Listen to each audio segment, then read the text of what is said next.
तो मोशन गति, तो इसमें अपन लोग पढ़ते हैं motion in one dimension, motion in one dimension, एक विमीय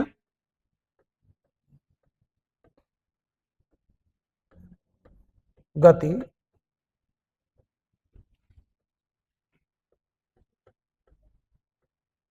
मोशन इन टू डायमेंशन,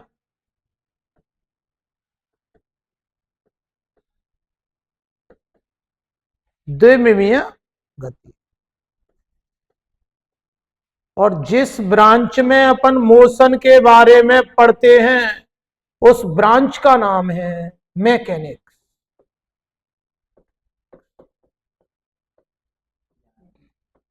यांत्रिकी, स्टडी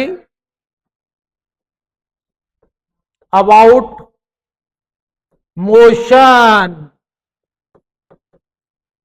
गति के बारे में अध्ययन, गति के बारे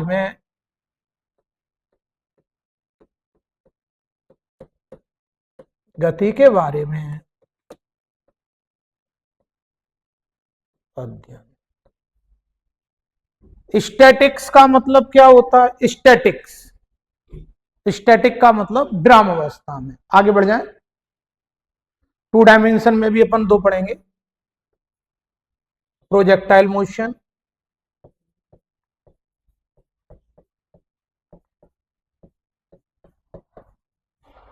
प्रक्षेप्य गति,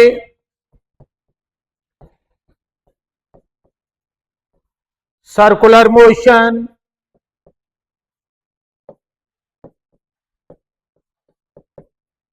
वृत्तीय गति।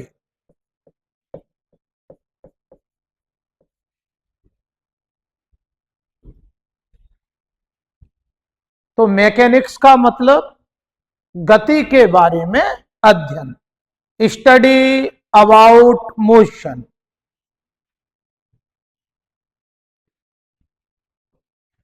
मैकेनिक्स को अपन यांत्रिकी को डिवाइड कर दें। क्या आपने मैकेनिक्स पढ़ा है? मैकेनिक्स मतलब मोशन के बारे में पढ़ा है। तो स्टैटिक्स मतलब विराम अवस्था।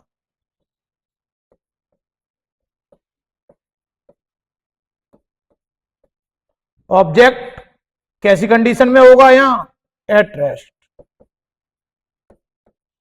ऑब्जेक्ट कैसा होगा? विराम में। वस्तु स्थिर होगी। वस्तु स्थिर का मतलब क्या है? उस पर नेट फोर्स 0। कुल बल कितना होगा? सारे बल एक दूसरे को कैंसिल कर देंगे। कुल बल 0। काइनेमेटिक्स का मतलब क्या होता है? ये नाम आप इंग्लिश में ही याद रखेंगे, काइनेमेटिक्स। काइनेमेटिक्स में मतलब क्या होगा? ऑब्जेक्ट किसमें होगा? एट मोशन, गति में। तो गति के बारे में पढ़ेंगे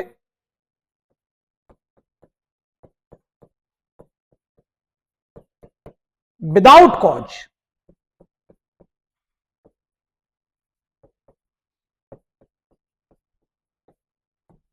गति का कारण नहीं पढ़ेंगे, नहीं।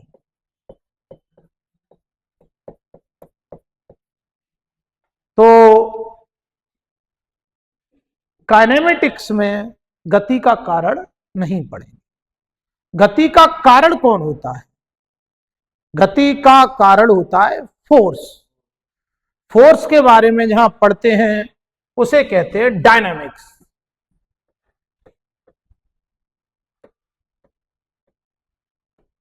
तो मोशन यहां पर कैसे पढ़ेंगे? Without cause. और यहां मोशन पढ़ेंगे विद कॉज।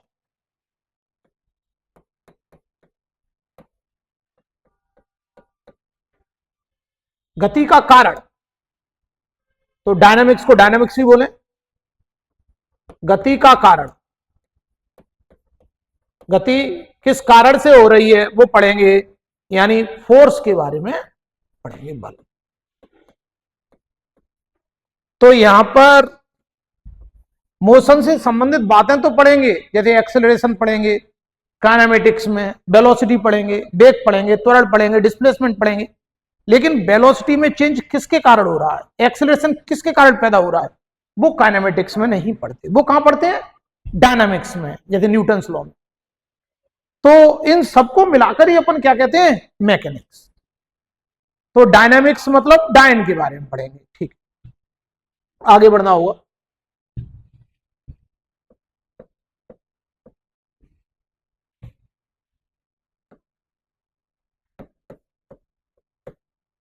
डिस्टेंस, डिस्टेंस और डिस्प्लेसमेंट में कौन सी राशि छोटी है, दूरी और विस्थापन। तो याद रखना, डिस्प्लेसमेंट लिखने में बड़ी जरूर है, लेकिन है छोटी। क्या कभी बराबर नहीं हो सकती, सीधे सीधे जाएंगे तो बराबर भी हो जाएगी। अगर हम डिस्प्लेसमेंट और डिस्टेंस का रेशियो निकालें, विस्थापन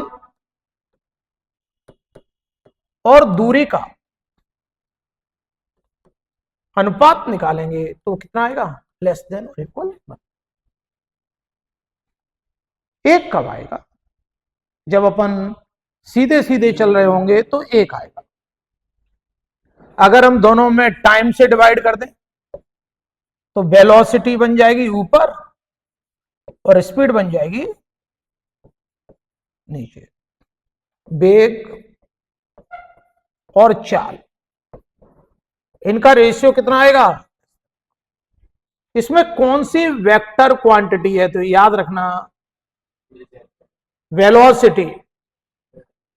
वेलोसिटी से डिस्प्लेसमेंट भी बनेगा,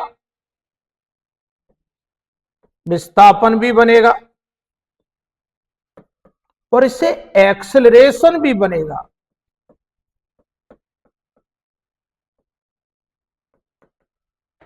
वेलोसिटी से डिस्प्लेसमेंट भी बनेगा और एक्सेलरेशन भी बनेगा। वेलोसिटी कैसी क्वांटिटी है, वेक्टर, सदिश।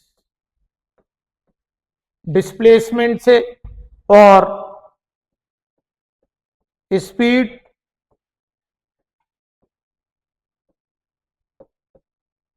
और डिस्टेंस कैसी क्वांटिटी है, स्केलर। चाल और दूरी अदिश राशि है, स्केलर।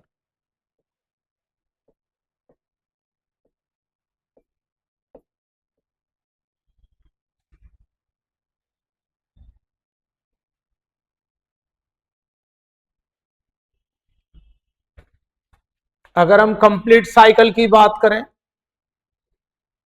तो डिस्टेंस कितना होगा, दूरी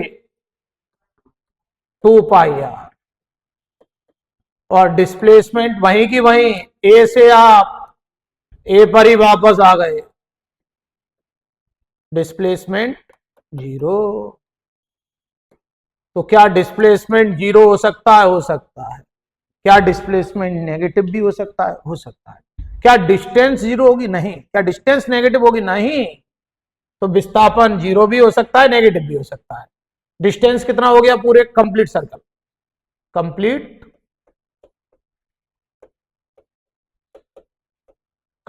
सर्कल, पूर्ण वृत्त।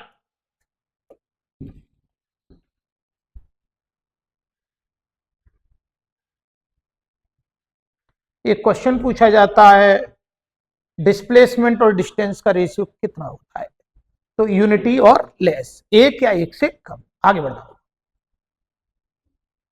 अगर सेमी सर्कल दिया जाए ये कंप्लीट सर्कल की बात हुई थी, तो डिस्टेंस कितना कह दिया, दूरी 2πr। अगर आपसे स्पीड पूछें, स्पीड, ये कैसा सर्कल था, कंप्लीट साइकिल। कंप्लीट साइकिल पूरे चक्कर के लिए, पूरे चक्कर के लिए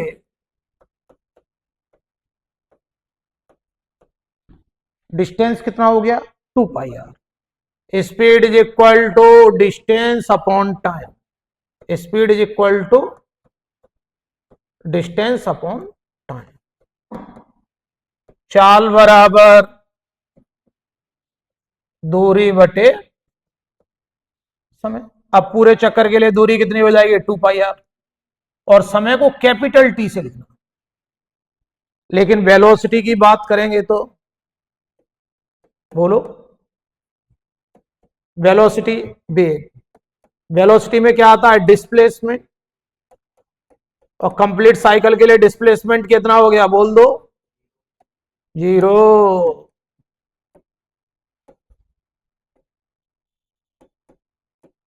डिस्प्लेसमेंट 0 तो वेलोसिटी 0। क्यों, क्योंकि डिस्प्लेसमेंट 0। अगर हम सेमी सर्कल की बात करें, ये तो पूरे चक्कर की बात हो गई, अगर हम आधे चक्कर की बात करें, सेमी सर्कल की, सेमी सर्कल, अर्धवृत्त की बात करें,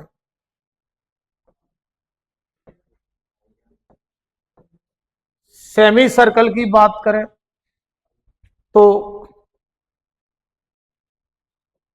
देखो, ये πr है, ये 2r है, और ये πr, ए से बी। देखो डिस्टेंस, ये तो एक्चुअल पाथ होता है, दूरी, ये क्या होती है, लेंथ ऑफ द पाथ। आप ए से बी गए हैं तो हाफ ऑफ सरकमफ्रेंस हो गया, लेकिन डिस्प्लेसमेंट छोटा रास्ता होता है। डिस्प्लेसमेंट लिखने में बड़ा जरूर है, लेकिन बोलना कैसा है, छोटा, 2r।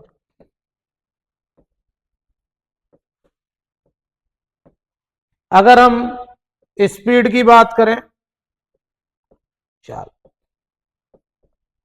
बोलो ऊपर क्या आएगा, πr आएगा या 2r आएगा, πr। और जब चक्कर पूरा ना हो ना तो स्मॉल टी लिख दिया। और वेलोसिटी की पूछ लें, अगर हम वेलोसिटी के बारे में पूछे तो अगर हम वेलोसिटी के बारे में बात करें,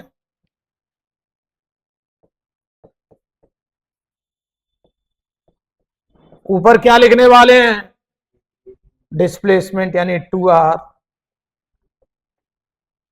क्या स्पीड और वेलोसिटी बराबर नहीं आ सकते, सीधे सीधे चलेंगे तो डिस्टेंस और डिस्प्लेसमेंट कब बराबर आएंगे, जब सीधे चलेंगे तो, अदरवाइज हमेशा डिस्टेंस ज्यादा होगी।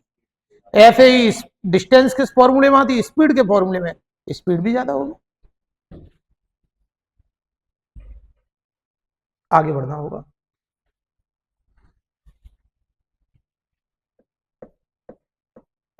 अगर आपसे स्पीड का डायमेंशन पूछा जाए, स्पीड, तो distance upon time, distance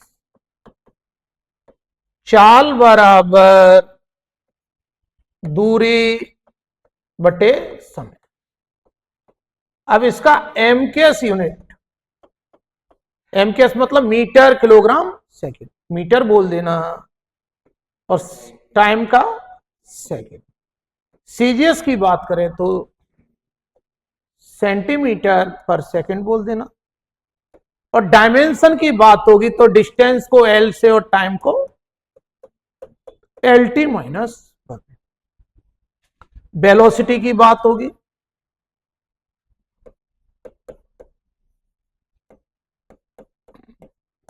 displacement upon time, unit यही दे देना, यूनिट यही दे देना। कभी कभी आपको स्पीड को वो किलोमीटर पर आवर में देंगे। अगर स्पीड को किलोमीटर पर आवर में, जैसे अपन ट्रेन वगैरह की स्पीड बोलते हैं ना, वो किलोमीटर पर आवर में ही दे देते हैं। चाल को किलोमीटर पर आवर में देंगे तो मीटर पर सेकंड में बदल दें इसको, तो किलोमीटर 1000 मीटर आवर। फिजिक्स के क्वेश्चन आपको सेकंडों में करने होते हैं। आवर 3600 सेकंड, आवर को क्या बोलेंगे आप, 3600 सेकंड। तो कितना आ जाएगा, 5/18 मीटर पर सेकंड। बेटा ट्यूबलाइट 5/18 मीटर पर सेकंड। तो किलोमीटर पर आवर को मीटर पर सेकंड में बदलने के लिए 5/18 पर मीटर पर सेकंड। जैसे आपको ट्रेन की स्पीड दी है 90 किलोमीटर पर आवर, तो इसको मीटर पर सेकंड में बदलने के लिए 5/18 का मल्टीप्लाई कर दें, कितना आ गया, 25 मीटर पर सेकंड। समझ में आ गया। तो क्या अपन याद कर लें, किलोमीटर पर आवर को मीटर पर सेकंड में बदलने के लिए 5/18 का मल्टीप्लाई करते हैं। हाँ, तो किलोमीटर पर आवर को मीटर पर सेकंड में बदलने के लिए 5/18 का मल्टीप्लाई करते हैं। क्या स्पीड और वेलोसिटी का डायमेंशन भी याद कर लें? हाँ कर लो, इसको भी याद कर लो, LT माइनस 1। आगे बढ़ना होगा।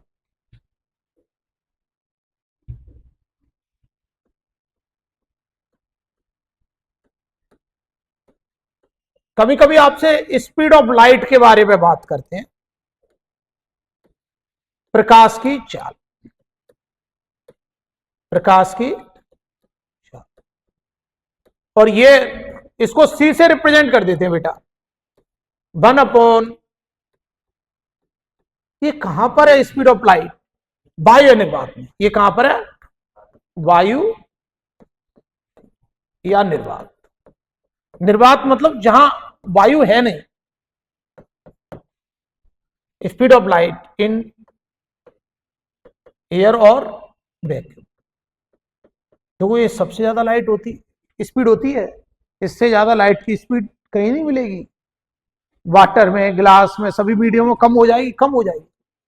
3 × 10⁸ मीटर पर सेकंड। तो कभी कभी आपसे क्वेश्चन पूछते हैं, आपसे कह देंगे इसका डायमेंशन बताओ,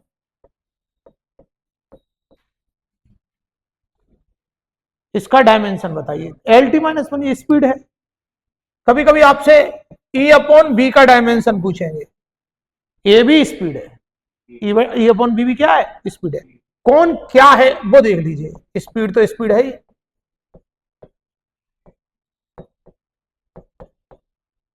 इन सबका डायमेंशन एक ही है, और क्या याद रखेंगे, LT-1।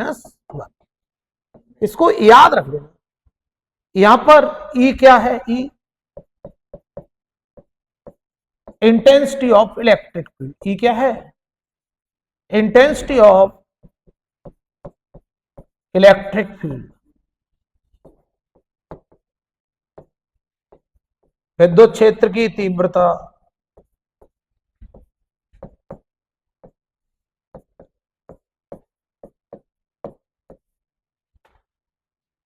B क्या है, intensity of magnetic field. B क्या है, इंटेंसिटी ऑफ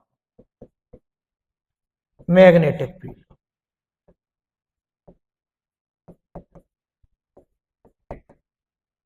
चुंबकीय क्षेत्र की तीव्रता।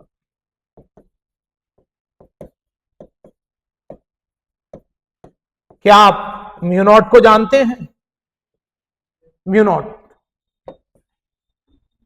Mu naught 4π × 10⁻⁷। इसको विद यूनिट याद रखना, इसको विद यूनिट याद रखना, हेनरी अपॉन कौन है mu naught, magnetic permeability. Mu naught का नाम क्या है, मैग्नेटिक परमिएबिलिटी।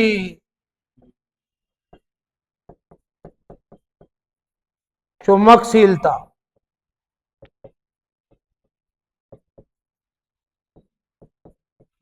एप्सिलॉन नॉट कौन है? एप्सिलॉन नॉट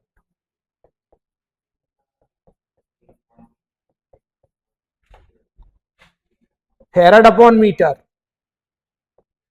क्या इसका भी यूनिट याद कर लें? हाँ, एप्सिलॉन नॉट का नाम तो बता दो। तो एप्सिलॉन नॉट का नाम है इलेक्ट्रिक परमिटिविटी।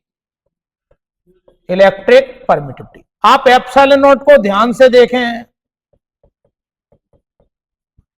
उसमें सी नजर आएगा आपको।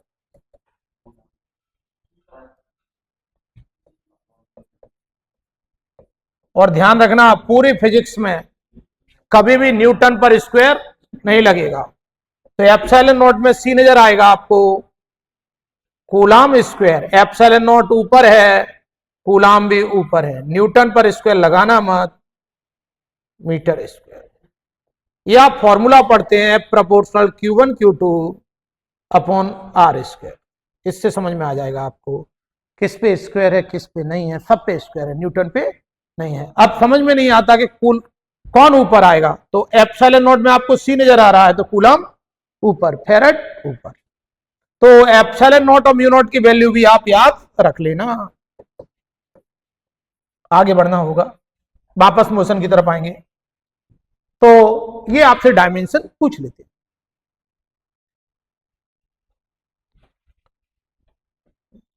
डिस्प्लेसमेंट को एस से लिखते हैं, या एक्स से लिखते हैं, या वाई से लिखते हैं। क्या है? डिस्प्लेसमेंट, विस्थापन। अगर हम इसका एक बार डिफरेंशियल कर दें, डिफरेंशियल कर दें, अवकलन कर दें,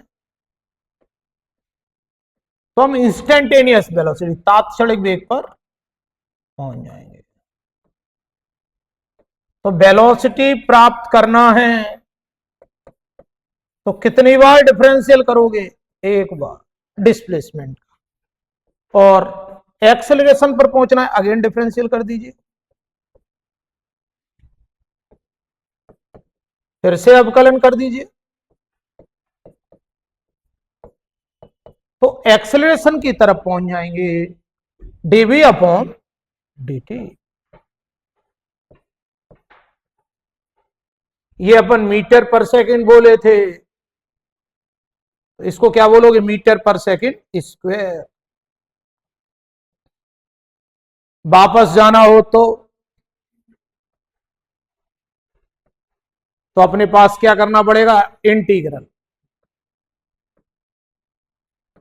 समाकलन। तो वापस भी पहुंच जाएंगे।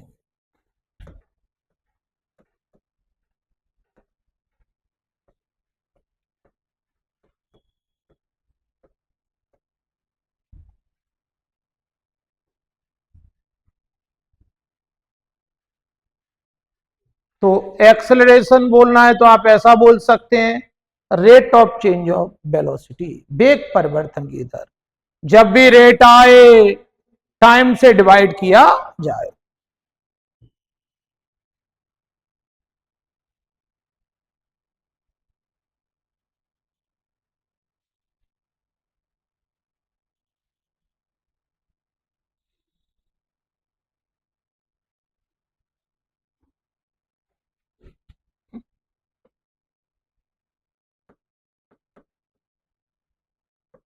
तो वेलोसिटी के लिए आप ऐसा बोल सकते हैं, rate of change of displacement, rate of change of displacement, वेग बराबर विस्थापन में परिवर्तन की दर। वेग बराबर विस्थापन में परिवर्तन की दर, जब भी रेट आए टाइम से डिवाइड किया जाए। अगर हम एक्सेलरेशन की बात करते हैं, त्वरण, acceleration, rate of change of velocity, rate of change of velocity, वेग परिवर्तन की दर।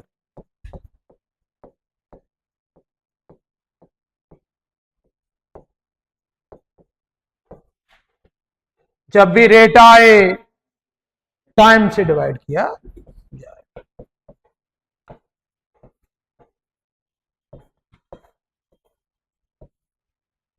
अगर पहले वेलोसिटी u है और t टाइम बाद वेलोसिटी को क्या कहेंगे, v। वेलोसिटी u है और t टाइम बाद वेलोसिटी को क्या कहेंगे, और इस प्रोसेस में टाइम लगा t, तो a is equal to difference of v, velocity में चेंज कितना हुआ, और इस प्रोसेस में टाइम लगा t, ये आपको इक्वेशन मिला v is equal to u plus at। तो अगर हमें t टाइम बाद वेलोसिटी चाहिए, अगर क्वेश्चन में ऐसा दिया जाए वेलोसिटी आफ्टर t सेकेंड, तो आप क्या फॉर्मूला लगाएंगे, t सेकेंड बाद वेग, t सेकेंड बाद वेग। ये बाद के वेग को अपन ने v से लिखा, तो कभी भी ऐसा आए बाद में वेग पूछा जाए, इतने सेकेंड बाद वेग, और इसे इक्वेशन 1 भी बोल देना, फर्स्ट इक्वेशन ऑफ मोशन भी बोल देंगे। इसी फर्स्ट इक्वेशन को अगर अपन यहां रख दें v की जगह, अभी जो v is equal to D S upon D T है, और इसी को रख दें यहां, dt को इधर ले जाओ, इंटीग्रल कर दो, तो कितना आ गया, ds का इंटीग्रल ऐसा हो जाएगा ut plus A T square by 2। तो इक्वेशन बना ut, और इसे फर्स्ट बोलोगे कि सेकंड बोलोगे, इसे सेकंड बोलो, इसको बोल दो सेकंड। और इन दोनों से मिला के एक और इक्वेशन बना लेना, v square is equal to, इन दोनों इक्वेशन से इसको थर्ड इक्वेशन बोल देंगे, इसको क्या कह देंगे, थर्ड इक्वेशन ऑफ मोशन। तो first equation of motion, second equation of motion, third equation of motion. गति का प्रथम समीकरण, गति का द्वितीय समीकरण, गति का तृतीय समीकरण।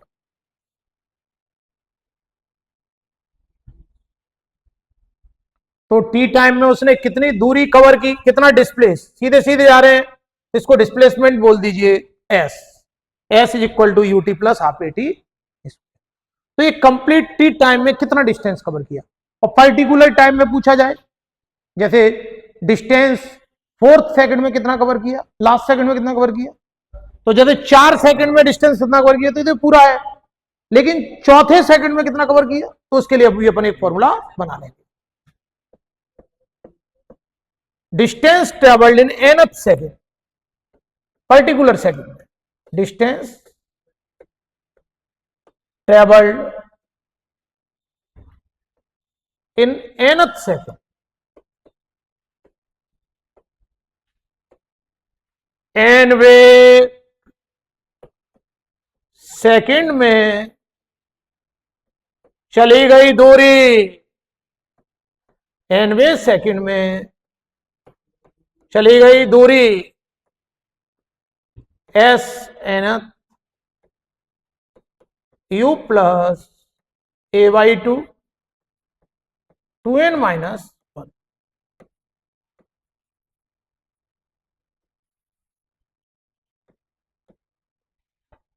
कभी कभी अगर स्टार्टिंग फ्रॉम रेस्ट आ जाए, स्टार्टिंग फ्रॉम रेस्ट ये शब्द लिखा मिले, इफ, यदि विराम से शुरू,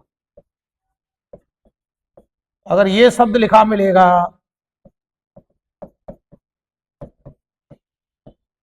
तो आप क्या लेने वाले हैं, u इज इक्वल टू 0। अगर स्टार्टिंग फ्रॉम रेस्ट लिखा मिलेगा तो u इज इक्वल टू 0 लेंगे। u क्या है, इनिशियल वेलोसिटी, और फाइनल वेलोसिटी कौन सी हो जाएगी, v। प्रारंभिक वेग।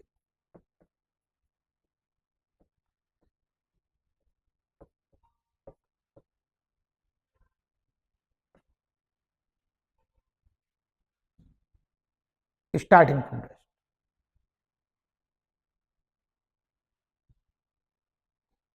आगे बढ़ना होगा। अगर आपसे ऐसा पूछा S fourth upon S third और कंडीशन दी है स्टार्टिंग फ्रॉम रेस्ट, विराम से शुरू, विराम से शुरू, starting from rest. S fourth मतलब distance travelled in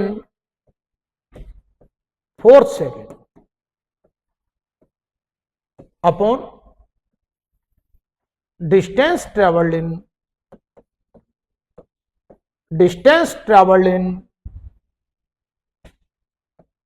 3rd second,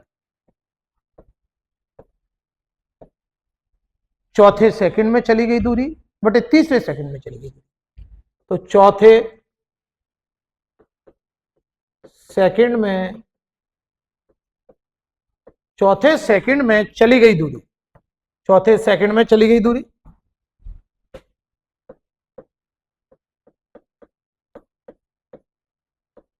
upon तीसरे सेकंड में चली गई दूरी, तीसरे, ये पर्टिकुलर सेकंड हो गया, चली गई दूरी।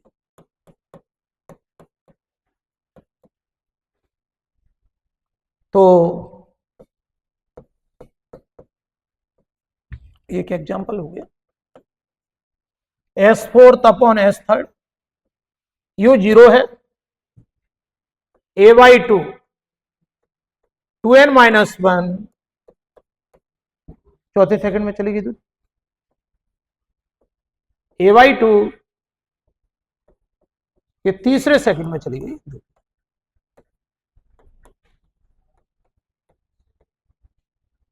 तो 7/5 आ गया।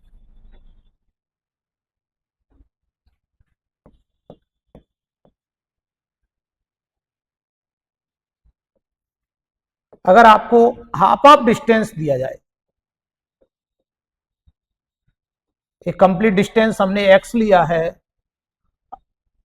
कोई पर्सन है वो हाफ डिस्टेंस v1 स्पीड से कवर कर रहा है, रिमेनिंग हाफ v2 स्पीड से कवर कर रहा है। एक व्यक्ति आधी आधी होना चाहिए बराबर, एक व्यक्ति प्रथम आधी दूरी,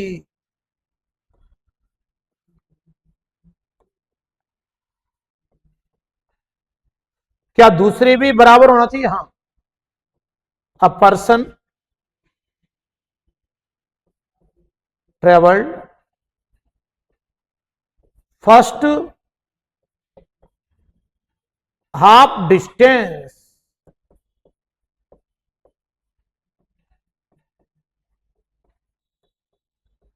प्रथम आधी दूरी विद स्पीड v1, शेष हाफ भी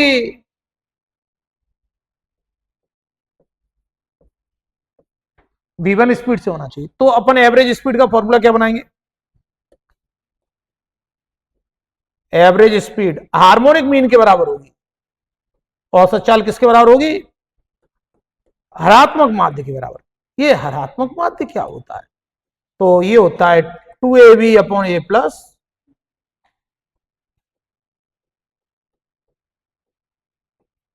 और आपका एवरेज स्पीड उन दोनों के बीच में ही आना चाहिए। ऐसा नहीं कि 3 किलोमीटर पर आवर और 4 किलोमीटर पर आवर दिया है तो आंसर जो आएगा वो 3 और 4 के बीच में ही आएगा, ऐसा नहीं आएगा 5 नहीं आ सकता। आगे बढ़ना होगा।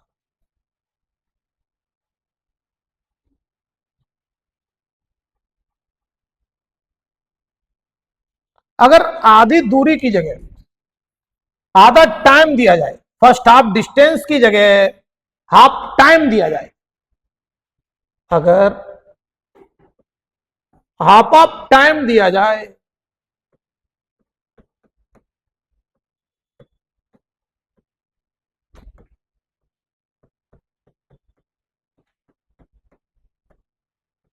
ये कम पूछा जाता है।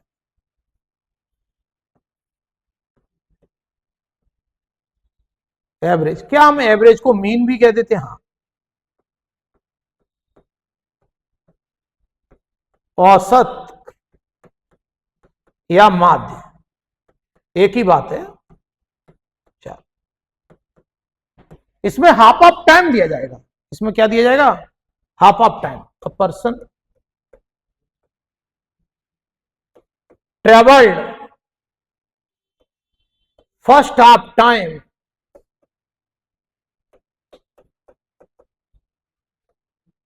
विद स्पीड v1,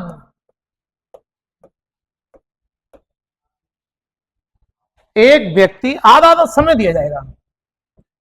एक व्यक्ति प्रथम प्रथम आधे समय तक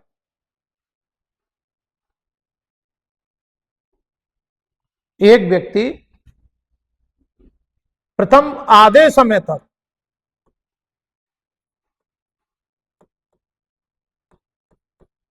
प्रथम आधे समय तक v1 चाल, तो आधा आधा समय दिया जाएगा। इसमें क्या दिया जाएगा? हाफ ऑफ टाइम दिया जाएगा।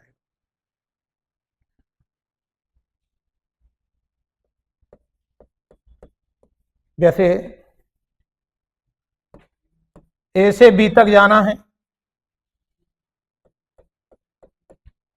फर्स्ट हाफ डिस्टेंस की स्पीड दी है 12 किलोमीटर पर आवर, बात ना करें। और शेष हाफ डिस्टेंस ये दी है स्पीड 6 किलोमीटर पर आवर। बताइए एवरेज स्पीड।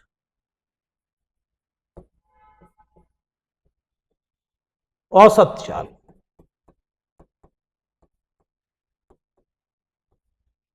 बताइए क्या आएगा? कौन सा फॉर्मूला लगाएंगे? आधा आधा डिस्टेंस दिया है 2v1v2 upon v1 plus v2, 2v1v2 upon v1 plus v2। 2, ये v1 कितना है 12, v2 कितना है 6, टोटल 18 है। कितना आ गया? तो 24/3 यानी 8। क्या 8 उन दोनों के बीच में ही आया है? हाँ। और वैसे अगर अपन v1 प्लस v2 अपॉन 2 लगाते तो 9 आता, जो कि गलत है। वो कब लगाते? जब टाइम हाफ दिया जाए।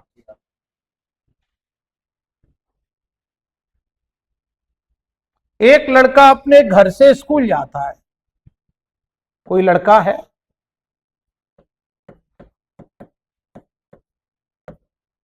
ये उसका घर है, घर से स्कूल जाता है। स्कूल उसका 6 किलोमीटर, डिस्टेंस कितनी है? 6 किलोमीटर। और उसकी जाने की जो स्पीड है, उसकी, वो जाने की स्पीड दी है आपको 9 किलोमीटर पर आवर, और आने की स्पीड दी है 18 किलोमीटर पर आवर। ये वापस आने की स्पीड है। तो एवरेज स्पीड बताइए।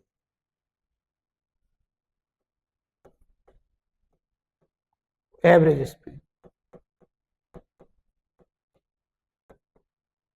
एवरेज वेलोसिटी भी बताइए।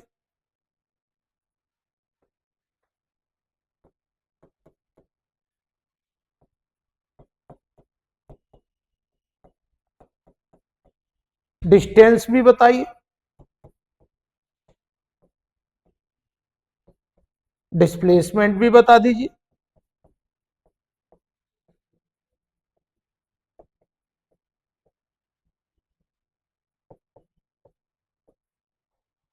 लड़का क्या जा रहा है, होम टू स्कूल, फिर स्कूल टू होम, या ऐसे बना दो, घर से स्कूल, स्कूल से घर। बताइए, तो देखिए डिस्प्लेसमेंट तो आप बोल दीजिए 0, क्योंकि वहीं की वहीं आ गया, जब वहीं की वहीं आ जाएगा तो डिस्प्लेसमेंट 0। और वेलोसिटी के फॉर्मूले में डिस्प्लेसमेंट आता है, क्या एवरेज स्पीड और एवरेज वेलोसिटी बराबर नहीं हो सकती, जब सीधे सीधे जाएंगे तो बराबर। क्या डिस्टेंस और डिस्प्लेसमेंट बराबर नहीं हो सकते, सीधे सीधे जाएंगे तो बराबर हो जाए। एवरेज स्पीड की बात करूं, फॉर्मूला बराबर डिस्टेंस है, घर से स्कूल, स्कूल से घर, ये पूरी दूरी कितनी होगी, 6 किलोमीटर जाना, 6 किलोमीटर 12 किलोमीटर, ठीक है। एवरेज स्पीड तो डायरेक्ट बराबर डिस्टेंस है, तो 2v1v2, 2v1v2 upon v1 plus v2, ये 6 क्यों रख दिया, 9, और नीचे 27 लिखा है, 9 से 3 बार कैंसिल कर दे, 3 से 6 बार कैंसिल कर दे, 12 किलोमीटर पर आवर। और वैसे देखते तो अपन कितना आ रहा था, v1 प्लस v2 अपॉन 2 से कितना आ रहा था, 13.5 अंतर आ रहा है, ठीक। तो ये correct answer, v1 plus v2 upon 2 कब लगाते हैं, जब टाइम इक्वल दिया जाए, हालांकि एग्जाम में आपको डिस्टेंस इक्वल दी जाती है। आगे बढ़ना होगा, स्टॉपिंग डिस्टेंस, एक ये क्वेश्चन जरूर आता है, स्टॉपिंग डिस्टेंस।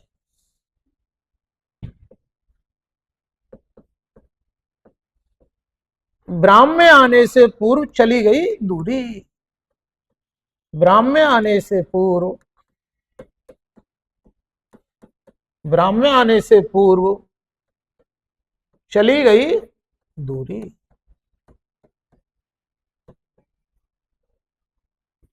स्टॉपिंग डिस्टेंस, इसमें एक शब्द आएगा ब्रेक,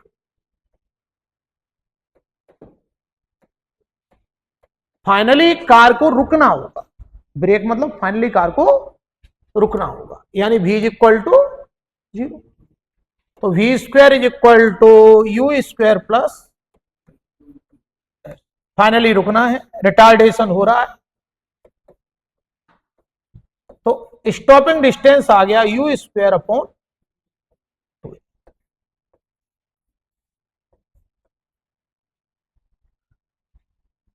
अगर एक कार दी है आपको, एक कार है ए, उसको यू स्पीड से दौड़ा जा रहा है, ये ब्रेक लगाने पर एस1 डिस्टेंस पर जाके रुक जाती है, स्टॉप। कितनी डिस्टेंस कवर की, दूसरी कार है और इसकी स्पीड है 4u,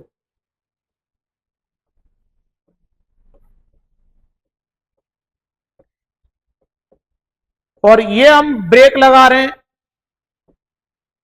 S2, और ये स्टॉप हो रही है कहीं, ब्रेक, क्या सब यूज हो रहा है, ब्रेक। अगर हम दोनों की डिस्टेंसों का रेशियो निकालें तो देखिए S proportional you square, speed का अंतर देखिए, आप 4 गुना स्पीड से चला रहे हैं तो 4 गुना डिस्टेंस में नहीं रुक रहे, 4 के स्क्वायर में जाके रुक रहे हैं। अगर आप डबल स्पीड से चलाएंगे तो डबल के स्क्वायर में जाके रुकेंगे, और ट्रिपल स्पीड से चलाएंगे तो ट्रिपल के स्क्वायर में जाके रुकेंगे। तो u1 अपॉन u2, u2 कितना है 4u,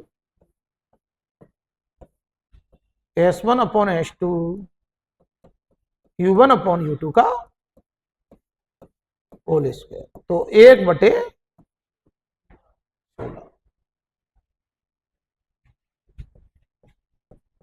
जैसे ये कार है और इसकी स्पीड है बेटा 20 किलोमीटर पर आवर। और हम क्या देखते हैं, ब्रेक लगाया इस पर और ये 2 मीटर पर जाके रुक गई। 2 मीटर पे जाके क्या हो गई है, स्टॉप।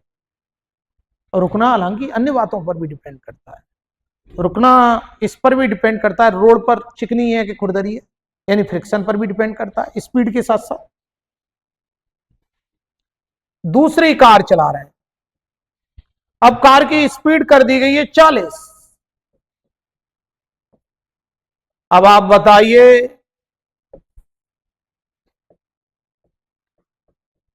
S2 कहां स्टॉप होगी।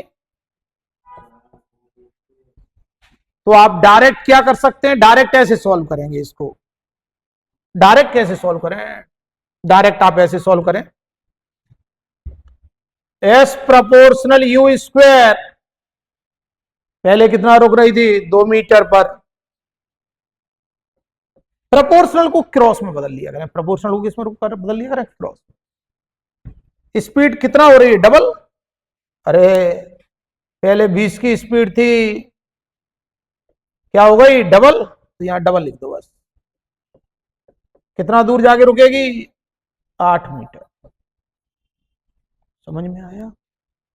क्या हम इसे ऐसे सॉल्व नहीं कर सकते, हाँ ऐसे भी सॉल्व कर सकते हैं। S1 कितना है बोलो, 2। S2 चाहिए, U1 बताइए 20, U2 40। तो S2 कितना आ गया, 8। कार कहां जाके रुकेगी, 8 मीटर पर जाके रुकेगी।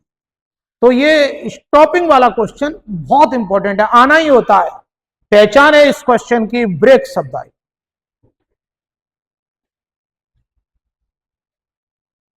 आगे आप देखेंगे इसी फॉर्मूले को, अभी आप इसको एज ए रिजल्ट लिख लेंगे, ऐसे भी लिखा जाता है।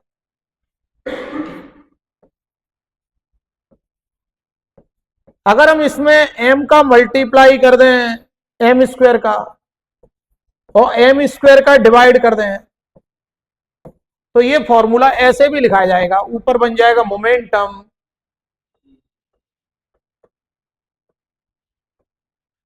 ठीक। ये P क्या है, P को कहते हैं लीनियर मोमेंटम। ये समझ में आया, क्या किया, m स्क्वायर का मल्टीप्लाई किया और m स्क्वायर से डिवाइड किया, रेखीय संवेग।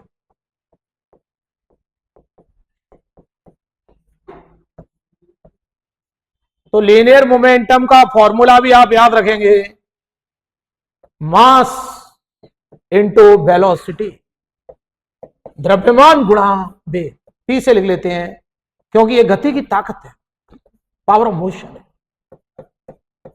It is the characteristic of motion, गति का लक्षण है। M भी मास इंटू वेलोसिटी। आप इसमें एक म्यू शब्द दिख रहे हैं, म्यू क्या है, mu coefficient of friction. Mu क्या है, कोफिशिएंट ऑफ फ्रिक्शन, घर्षण गुणांक।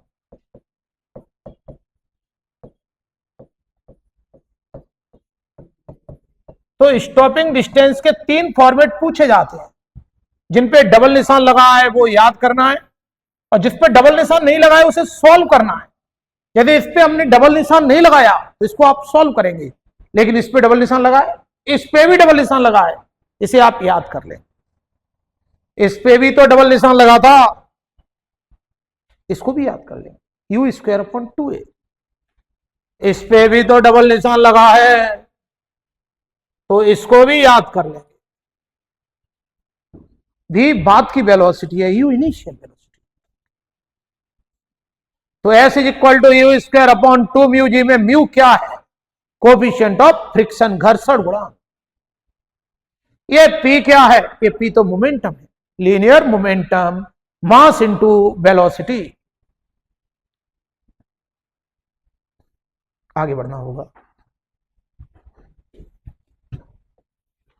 अगर हमने एक ऑब्जेक्ट का फ्री फॉल करा दिया, इसका हमने फ्री फॉल करा दिया, मुक्त रूप से इसको छोड़ दिया, मुक्त रूप से, तो इसको अपन मोशन अंडर ग्रेविटी बोलेंगे। क्या बोलेंगे इसको?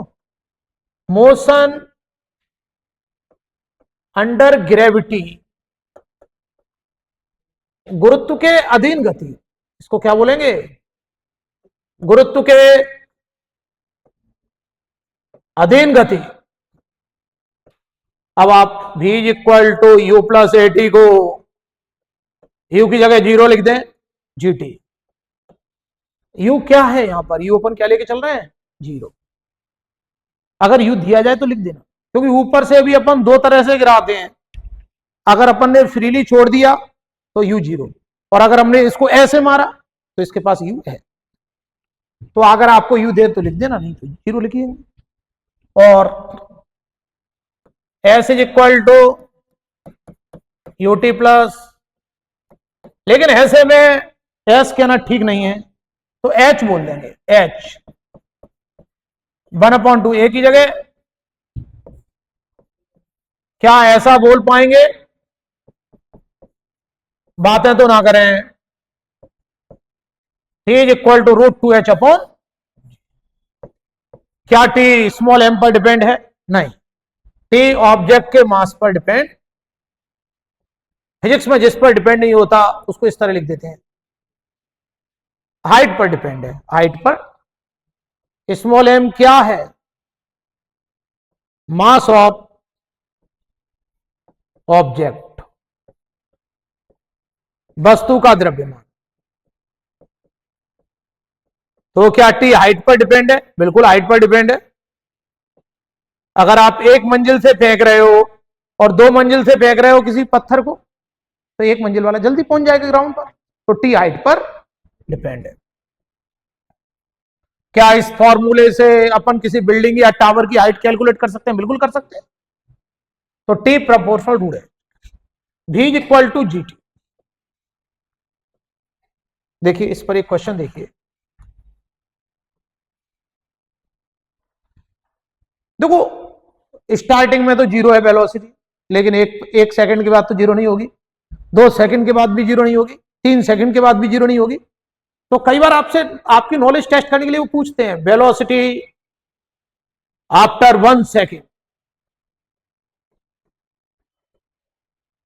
1 सेकंड के बाद वेग, 1 सेकंड के बाद वेग,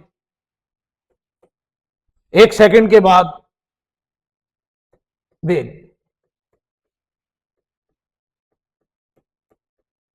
जी की वैल्यू 9.8, टी रख दीजिए 1, 9.8 मीटर। क्या जी की वैल्यू 9.8 याद कर लें? हाँ, जी की वैल्यू 9.8 आप याद करें। वेलोसिटी आफ्टर 2 सेकंड,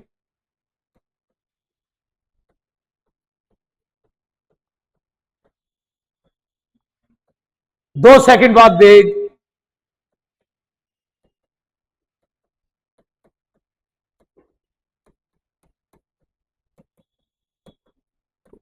बोल पाओगे 19.6 मीटर पर सेकंड। क्या ये वेलोसिटी एक ही आ रही है? नहीं, पहले वेलोसिटी 0 है, फिर 9.8 हुई, फिर 19.6 हुई। क्या एक्सेलरेशन हो रहा है? बिल्कुल हो रहा है। वेलोसिटी आफ्टर 3 सेकंड, 3 सेकंड बाद वेग, 3 सेकंड बाद वेग, जीटी 9.8 इंटू टी 3, 29.4 मीटर। क्या ये वेलोसिटी एक ही है? नहीं। तो आप इसको यूनिफॉर्म मोशन बोल पाएंगे? नहीं बोल पाएंगे। एक समान गति का मतलब वेलोसिटी एक ही है? एक नहीं है ये वेलोसिटी, लेकिन हम इसको यूनिफॉर्म एक्सलेटेड मोशन बोलेंगे, एक समान त्वरित गति बोलेंगे, क्योंकि वेलोसिटी में चेंज एक ही है। 0 9.8 में चेंज कितने का है? 9.8 का। 9.8 और 19.6 में 9.8, और 19.6 और 29.4 में 9.8, तो वेलोसिटी में चेंज एक ही है। तो इस मोशन को हम यूनिफॉर्म मोशन नहीं कहेंगे, यूनिफॉर्म एक्सलेटेड मोशन, एक समान त्वरित गति बोलेंगे। इसको अपन क्या नाम देंगे? यूनिफॉर्म एक्सलेटेड मोशन, यूनिफॉर्म अगर हम अकेला इतना लिख दें तो गलत है। अरे मतलब समझो इसका, एक समान गति का मतलब समझिए वेलोसिटी एक ही। क्या ये वेलोसिटी एक ही है? नहीं। यूनिफॉर्म एक्सलेटेड, एक समान त्वरित गति, इसको अपन क्या कहेंगे? एक समान त्वरित गति, यूनिफॉर्म एक्सलेटेड मोशन। समझ में आ गया? यूनिफॉर्म मोशन अलग है, यूनिफॉर्म एक्सलेटेड मोशन अलग है। यूनिफॉर्म मोशन का मतलब है एक्सेलरेशन जीरो। यूनिफॉर्म मोशन का मतलब क्या है? एक्सेलरेशन जीरो, क्योंकि वेलोसिटी में चेंज नहीं हो रहा। अगर यहां पर भी 9.8 होता, यहां पर भी 9.8 होता, यहां पर भी 9.8, तो आप कहते हैं यूनिफॉर्म मोशन। लेकिन ये तो वेलोसिटी बढ़ती जा रही है और वेलोसिटी में चेंज एक ही है, तो इसको नाम देंगे यूनिफॉर्म एक्सेलरेटेड मोशन। तो मोशन अंडर ग्रेविटी जो फ्री फॉल हो रहा है वो क्या होता है? यूनिफॉर्म एक्सेलरेटेड मोशन होता है, एक समान त्वरित गति होती है। आगे बढ़ना होगा। ये जिन पे डबल निशान लगा है उनको याद रखने की कोशिश करना। आगे बढ़ जाए।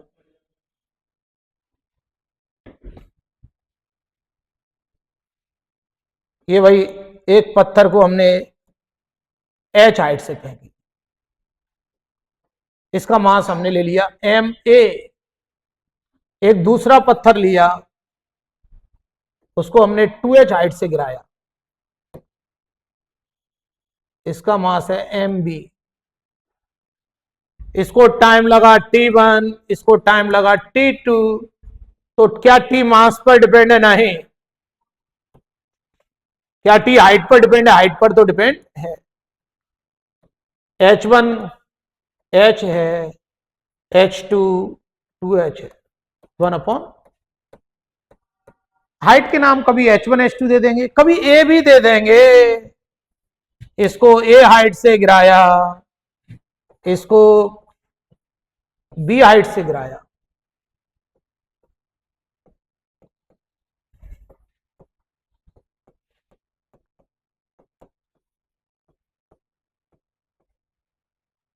क्या दोनों को सेम टाइम नहीं लगेगा?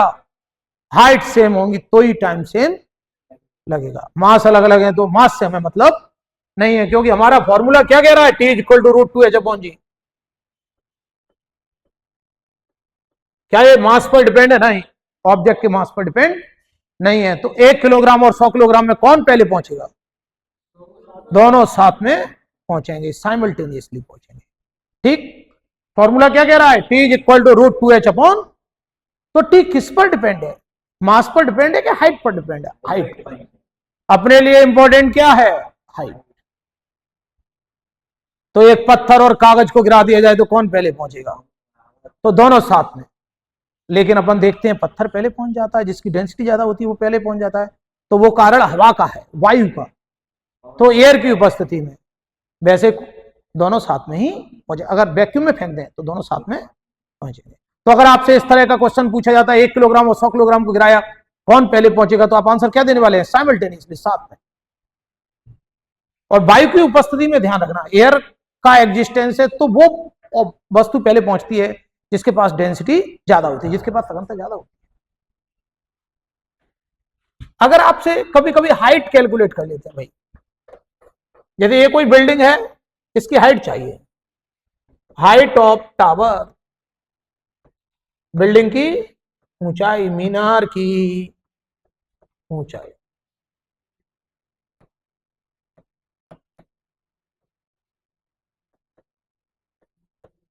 और हमें बताया गया है यहां से जो पत्थर गिराया, बातें ना करें, ये पत्थर गिरा रहे हैं, ये पत्थर कितने टाइम में पहुंच रहा है नीचे? ये स्टोन 4 सेकंड में ग्राउंड को टच कर रहा है। कब? After 4 second touch the ground, ये ग्राउंड को टच कर रहा है। तो बताइए हाइट कितनी है इस पत्थर की? तो T बराबर या तो डायरेक्ट √2H/g याद है आपको, या आप कोई फॉर्मूला नहीं याद है, ये याद होना चाहिए, UT प्लस तो H बराबर U क्या हो गया 0। ये और ये एक ही बात है। 1/2G लगभग 10 ले लें। ठीक, 4 का स्क्वायर 16, 80 मीटर। और इसके साथ एक वर्ड लगाएंगे एप्रोक्स, लगभग। ये लगभग वर्ड क्यों आ गया? क्योंकि हमने G इक्वल टू 10 लिया, G 10 ले लिया, इसलिए एप्रोक्स। G का नाम तो बता दो। एक्सेलरेशन, G का नाम है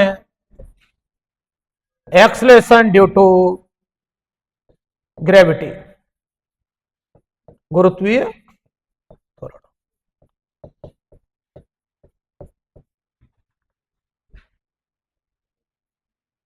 अगर हम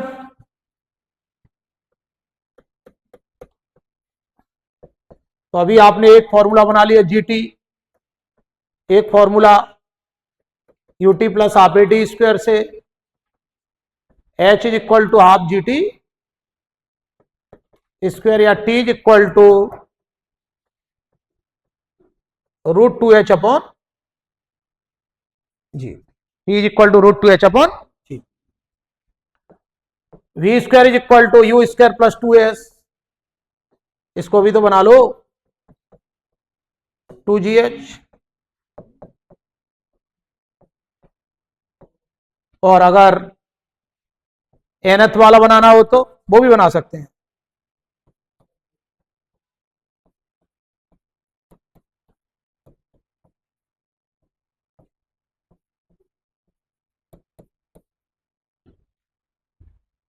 ठीक, आगे बढ़ जाए। इस G का नाम है गुरुत्वीय त्वरण, इसकी वैल्यू कितनी लेते हैं 9.8। क्या सभी जगह इसकी वैल्यू यही है? नहीं, वेरिएबल बदलती रहती है। अब पत्थर को ये तो ऊपर से नीचे गिराया, फ्री फॉल कराया, अब वर्टिकल फेंक दें।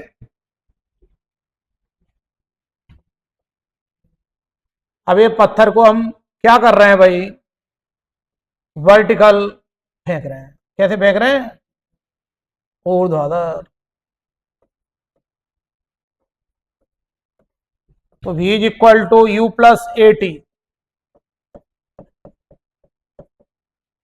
Minus GT। और इसमें कभी U 0 नहीं होगा, लेकिन V कब 0 हो जाएगा? जब टॉप पर पहुंच जाएंगे तो V 0। तो at maximum height, at maximum height,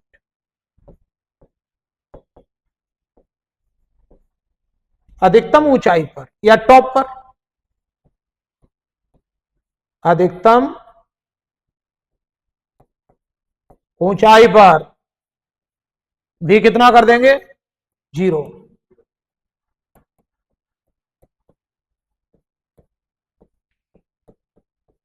तो ये कौन सा टाइम आ गया? ये टाइम है टॉप पर पहुंचने का। स्मॉल टी बराबर U अपॉन जी, ये कौन सा टाइम है? टॉप पर पहुंचने का। तो अगर आपसे ऐसा कहा जाए time to reach at top at maximum height, अधिकतम ऊंचाई तक पहुंचने में लगा समय, अधिकतम ऊंचाई तक पहुंचने में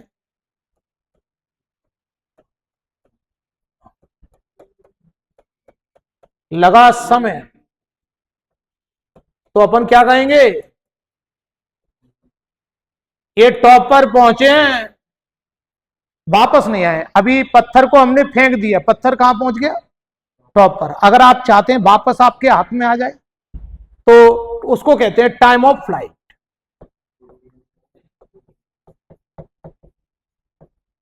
उड्डयन काल।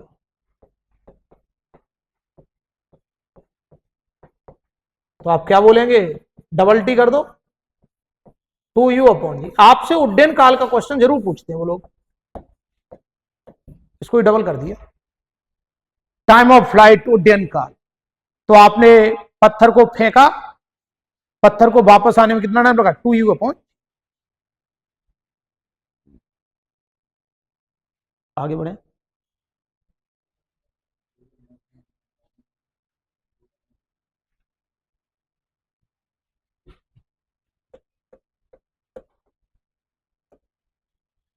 अगर हम एक और फॉर्मूला लें, हमने अभी स्टॉपिंग डिस्टेंस देखा था, वहां पर भी कितना हो रहा था, 0। वहां कौन स्टॉप कर रहा था, ब्रेक लगा रहे थे। जब हम ऊपर फेंक रहे हैं तो अर्थ ब्रेक लगा देगी, फिर ब्रेक कौन लगाएगा, अर्थ। गाड़ी पे आप लगा रहे थे, यहां ऊपर फेंकने पर ग्रेविटी ब्रेक लगाएगी, एच। एच को आप स्मॉल से भी लिख लें, कैपिटल से भी लिख लें, कोई फर्क नहीं पड़ेगा। लेकिन टी को, एक तरफ के टाइम को स्मॉल टी से लिखा करें, दोनों तरफ के टाइम को कैपिटल टी से लिखा करें, माने पूरे चक्कर के टाइम को कैपिटल टी से। एच इज इक्वल टू, कभी स्मॉल एच बनाते हैं, कभी कैपिटल एच, कोई दिक्कत है क्या, तो उससे कोई दिक्कत नहीं है। तो एच का नाम बताइए, एच का नाम है मैक्सिमम हाइट। तो मैक्सिमम हाइट का क्वेश्चन, टाइम ऑफ फ्लाइट का क्वेश्चन आपसे जरूर पूछा जाता है, अधिकतम ऊंचाई का क्वेश्चन, टाइम ऑफ फ्लाइट का क्वेश्चन, इसको क्या कहते हैं, टाइम ऑफ फ्लाइट। इनमें कैसे फेंका जा रहा है, वर्टिकल, इसमें कैसे फेंका जा रहा है, ध्यान रखना, अगर हम वर्टिकल नहीं फेंकें, अदर देन वर्टिकल फेंकें, अभी हम कैसे फेंक रहे हैं इसको, वर्टिकल फेंक रहे हैं, ऐसे वर्टिकल। अगर वर्टिकल ना फेंके, ऐसे फेंके, और तो अदर देन वर्टिकल फेंके, मतलब किसी एंगल पर फेंके। अभी तो 90 डिग्री पर फेंक रहे हैं, हॉरिजॉन्टल से अगर एंगल देखें तो कितने पर फेंक रहे हैं, 90 पर। अगर 90 के अलावा फेंके, वर्टिकल ना फेंके, तो फिर अपन 2 डायमेंशन की तरफ चले जाएंगे। तो फिर अपन 2 डायमेंशन